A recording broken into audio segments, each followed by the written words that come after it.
हाय बच्चों, आज हम वर्णिका भाग 2 का लेखक का नाम, ठीक है, पाठ का नाम, उनका जन्म कब हुआ और उस तरह की पाठ को मतलब किसने अनुवाद किया हिंदी में, ठीक है, इसके बारे में हम आज पढ़ेंगे और जानकारी प्राप्त करेंगे। वो लिखे हैं वर्णिका भाग 2 क्लास 10 हिंदी में लेखक, तो लेखक कौन लिखे हैं, जन्म कब हुआ उनका और अनुवाद किसने किया, ठीक है, इसके बारे में जानकारी प्राप्त करेंगे। ठीक है, देखो यहाँ पर इस आदमी में पाठ का नाम और किस भाषा में लिखा गया, ठीक है, जो बता जो पाठ में लिखा गया किस भाषा में लिखा, पाठ का नाम भी लिखना है और भाषा किस भाषा में लिखा गया उसके बारे में, तो लेखक का नाम, ठीक है, कौन लिखा है, जिस भाषा जो चैप्टर है उस पाठ में किसने लिखा, जो लेखक का उनका जन्म कब हुआ और कहाँ हुआ, ठीक है, और जो पाठ जो लिखा गया है उनका अनुवाद किसने किया हिंदी में, ठीक है, इसके बारे में जानकारी प्राप्त करेंगे। ठीक है, चलो पहला चैप्टर पाठ पहला, दही वाली मगम्मा, दही वाली मगम्मा, पहला चैप्टर का नाम पूछिए, दही वाली मगम्मा, पहला चैप्टर का नाम क्या है, दही वाली मगम्मा,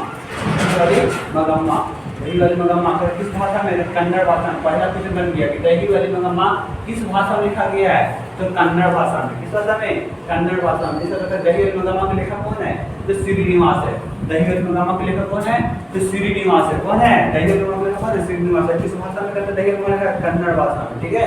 जिनका श्रीनिवास का जन्म कब हुआ, 6 जून 1891 ईस्वी में, 6 जून 1891 ईस्वी में, श्रीनिवास का जन्म कब हुआ, तो 6 जून 1891 में, कहाँ हुआ, तो कुनार क्षेत्र कर्नाटक में, कुनार हुआ, कहाँ हुआ, कुनार में, कुनार किस राज्य में है, तो कर्नाटक में, कुनार कहाँ है, तो कर्नाटक में।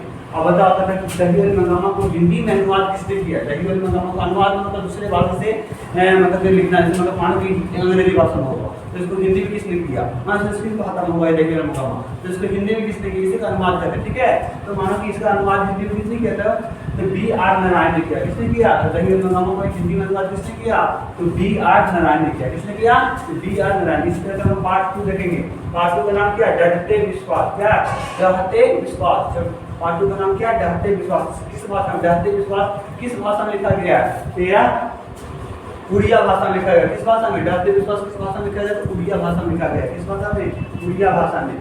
बता इसका डरते विश्वास लेखक कौन है, तो सात कोड़ी होता, कौन है, सात कोड़ी होता, तो डरते विश्वास लेखक कौन है, तो सात कोड़ी होता, सात आपको बोलना है, डरते विश्वास लेखक कौन है, सात कोड़ी होता, कौन है, तो सात कोड़ी होता, डरते विश्वास किस भाषा में लिखा गया है, उड़िया भाषा में। सात कोड़ी होता के लेखक कौन है, सात कोड़ी का जन्म कब हुआ था, तो 29 अक्टूबर 1929 में, 29 अक्टूबर 1929 में कब हुआ था, बताओ, कहता है कि 60 कोड़ी होता का जन्म कब हुआ, 29 अक्टूबर 1929 में, कहाँ हुआ, तो हुआ था मयूरभंज में, कहाँ हुआ, मयूरभंज, कहाँ हुआ था, मयूरभंज, कहाँ मयूरभंज, तो उड़ीसा में, कहाँ हुआ, उड़ीसा में, कहाँ हुआ, उड़ीसा में। कहता है बताओ कि ढारते विश्वास हिंदी में अनुवाद किसने किया, तो राजेंद्र प्रसाद मिश्र ने किया, किसने किया, तो राजेंद्र प्रसाद मिश्र ने किया, किसने किया, राजेंद्र प्रसाद मिश्र ने। इसी तरह से पाठ नोट लिखेंगे, पाठ का नाम क्या, माँ, माँ किस भाषा में लिखा गया, गुजराती भाषा में, किस भाषा में, गुजरात में। बताओ माँ जो है पाठ जो कहानी है किस भाषा में लिखा गया, तो गुजराती भाषा में। माँ जो पाठ है किस भाषा में लिखा गया, माँ पाठ किस भाषा में लिखा गया, तो गुजराती भाषा, किस भाषा में,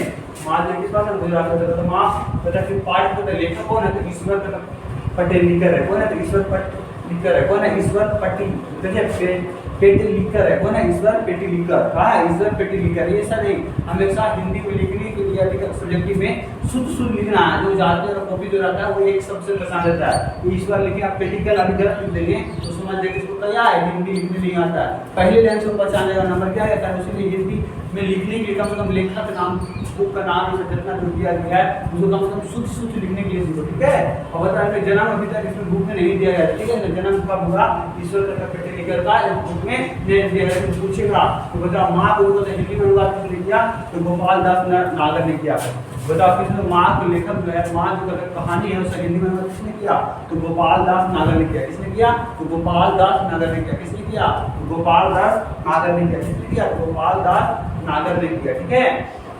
इस तरह से हम पार्ट में लिखेंगे 4, पार्ट में लिखेंगे 4, पार्ट 4 का नाम क्या है, नागर, ठीक है, नगर, पार्ट 2 का नाम क्या है, नगर, पार्ट 4 का नाम क्या है, नगर। बताओ नाम नगर जो किस भाषा में लिखा गया, तमिल भाषा में किया, नगर किस भाषा में लिखा गया, तो तमिल भाषा में, किस भाषा में लिखा गया है, तो तमिल भाषा में, नगर जो पाठ किस भाषा में लिखा गया है, तमिल। उसमें लेखक कौन है, नगर के समय लिखने लेखक कौन, सुजाता है, लेखक कौन है, नगर कहानी को लिखने वाला कौन है, सुजाता है। किस भाषा में लिखा गया है, नगर, किस भाषा में लिखा गया, तो तमिल भाषा में लिखा गया, किस भाषा में, तो तमिल भाषा में लिखा गया, किस भाषा में लिखा गया, तो तमिल भाषा में लिखा गया, ठीक है।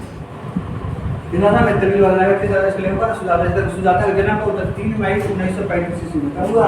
तो 3 मई 1915 सुजाता का जन्म कब हुआ? 3 मई 1935 ईस्वी में। तो जन्म कहाँ हुआ? तो चेन्नई में हुआ। चेन्नई कहाँ हुआ? चेन्नई के किस राज्य में? तमिलनाडु में। कहाँ हुआ? तमिलनाडु। मतलब जिस राज्य रहेगा वही भाषा रहेगा। जैसे देखो उड़ीसा राज्य में लेखक का जन्म था, ठीक है, उड़ीसा राज्य उड़ीसा में जन्म होकर लेखक था, तो उनकी भाषा में लिखे हैं, ठीक है। उसको देखो जैसे अभी तमिलनाडु है तो किस भाषा में? तमिल भाषा में। तुम्हारा इसे कुछ याद कर सकता है, बताओ कि नगर कहानी का हिंदी में अनुवाद किसने किया? तो के ए जमुना ने किया। किसने किया? के ए जमुना। कथा की बताओ नगर कहानी का हिंदी में अनुवाद किसने किया? तो के ए जमुना ने किया। किसने किया? तो के ए जमुना ने किया। किसने किया? के ए जमुना ने किया, ठीक है। उसी तरह हम 5वां चैप्टर पार्ट पढ़ेंगे, अंतिम पार्ट, ठीक है। धरती कब तक घूमेगी? अंतिम लास्ट पार्ट का कच्ची ना पार्ट 5 का क्या नाम है? तो धरती कब तक घूमेगी। धरती कब तक घूमेगी? तो धरती कब तक घूमेगी कहता कि किस भाषा में लिखा गया था? राजस्थानी भाषा। बताओ धरती कब तक घूमेगी पार्ट जो कहानी है किस भाषा में लिखा गया? तो राजस्थानी भाषा में लिखा गया। किस भाषा में लिखा गया है? राजस्थानी भाषा में। बताओ इसका कहता लेखक कौन है? तो धरती कब तक घूमेगी इसकी लेखक कौन है? तो कौन है? सावर दहिया। कौन है? सावर दहिया। सावर दहिया कौन है? सावर दहिया। सावर सही है नहीं समझ लेना क्या है? सावर दहिया, ठीक है। और इनका कहता कि जन्म कब हुआ या नहीं दिया गया, ठीक है। जब इनका नहीं दिया गया था कहता कि ईश्वर पटेल का जन्म कब वो भी नहीं दिया गया था बुक में, इनका भी जन्म नहीं दिया।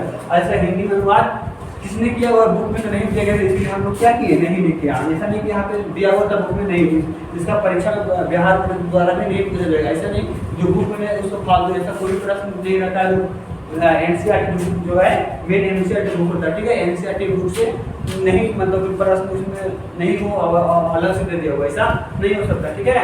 तो इसको तो आप लोग को क्या करना है?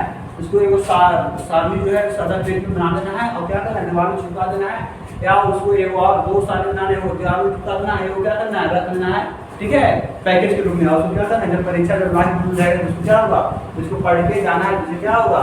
कम से कम तो 3 से 2 नंबर क्या होगा? पूछा जाएगा। 3 से 2 नंबर फिक्स रखो। 3 नंबर या 2 नंबर आता ही आता है हर साल, ठीक है। इसमें क्वेश्चन पूछ दिया बताओ कि विद्यार्थी विश्वास से घटक लेखक कौन है? तो साथ को नहीं होता।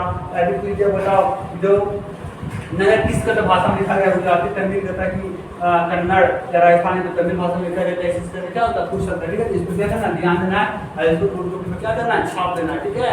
और दीवार के सामने जहाँ स्टडी रूम में जहाँ पढ़ते हो वहाँ पे क्या करना? चिपका देना, ठीक है।